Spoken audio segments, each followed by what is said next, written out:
Һаумыһығыҙ, эфирҙә яңылыҡтар, студияла Фәруаз Рафиҡов. Яу яланда йәндәрен фиҙа ҡылып, тыуған ерен һаҡлаған Бөйөк Ватан һуғышы ветерандарына һәр ваҡыт айырым иғтибар бүленә. Әммә Бөйөк Еңеү өсөн тылда арымай-талмай хеҙмәт иткәндәре бер аҙ ситтә ҡалып килде.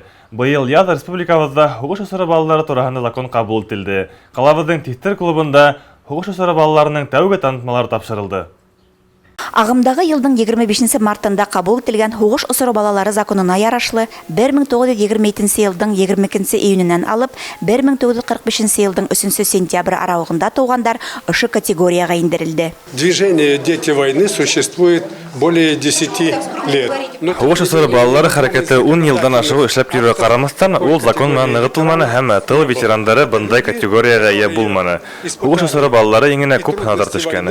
Бала ғына көйөнсә фронт өсөн тип эшкә егелгәндәре еңеүҙән һуң емерек иле тергеҙеүгә тос өлөш индергән.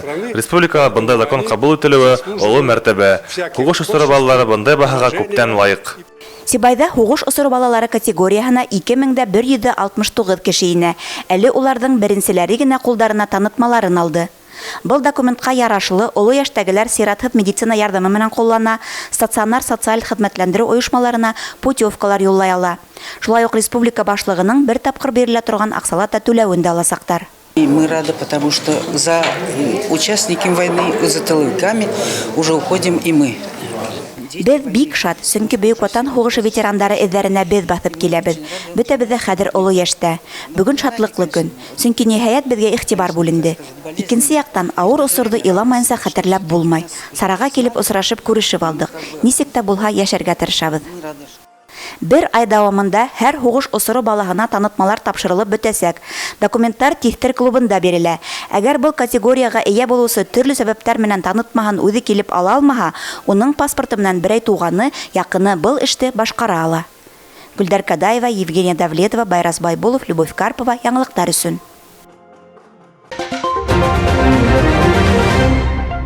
Ошо көндәрҙә ҡалабыҙҙа тағыла 4 етем фатирлы булды. Бала ғына көйөнсә тормош һынауҙарына дусар булған ҡыҙҙар егеттәргә торлаҡ асҡыстарын тапшырыу тантанаһын беҙҙең төркөмдә төшөрҙө.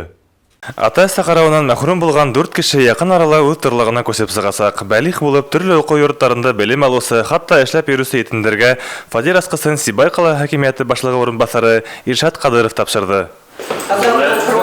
Сейчас студент Сибайского нашего института.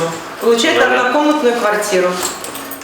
Нужно сказать, что в этом году у нас более 16 миллионов выделено из бюджета Российской Федерации и бюджета Республики Башкортостан на эти средства. 4 кеше берәр бүлмәле фатир алды.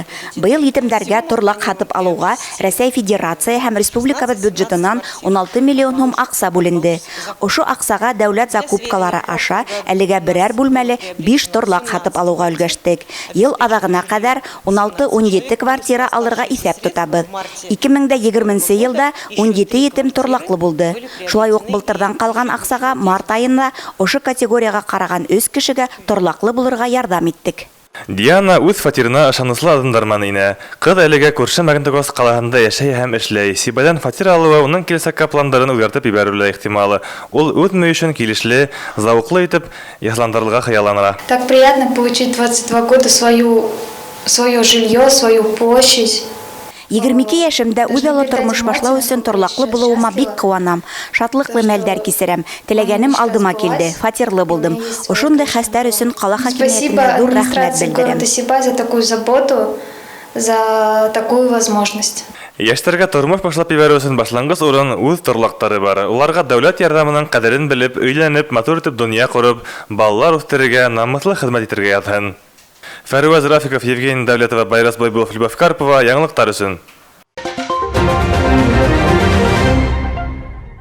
Сибай ҡалаһының ЗАГС бүлегендә 2021 йылдың 5 айына йомғаҡ яһалды. Был осорҙа бүлектә теркәлгән граждандар хәле тураһында бүлек начальнигы Айгөл Бухарбаева хәбәр итте. Йыл башынан алып Сибай ЗАГС бүлегендә 304 тыуы тураһында акт төҙөлдө. Был былтырғы йылға ҡарағанда 13 актҡа күберәк. 111 яңы ғаилә барлыҡҡа килде. Был 2020 йылға ҡарағанда 11 ғаиләгә күберәк.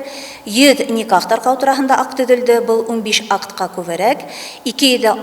66 үлү турында акт төзелде. Булган былтыргы елга караганда 14 актка кәмерәк. Яй никахтарга бай булмаксы. Июнь айында 50-нән ашу пар яраша, июльдә 40, августта 42 яшь гаилә барлыкка килүе көтелә. Булгандар көндән көн күбәя.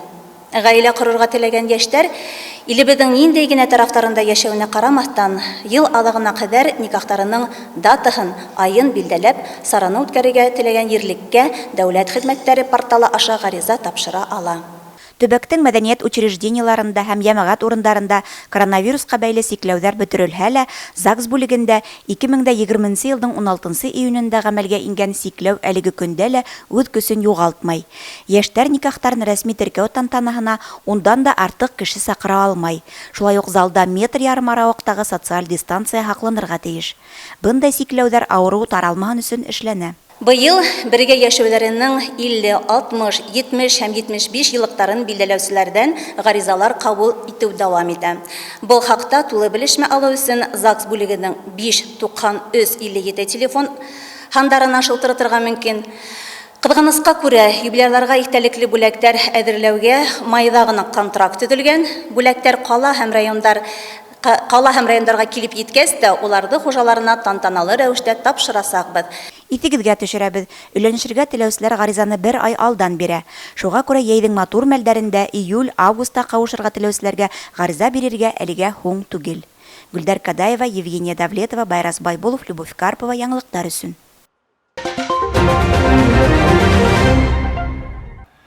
Бұл бүгін күндәге бөтә яңалыктар. Һеҙҙең менән мин Фәрваз Рафиҡов эшләнем. Беҙҙең бөтә сығарылыштарҙы ла бәйләнештә YouTube һәм Instagram селтәрендә ҡарай алаһығыҙ. Һау булығыҙ.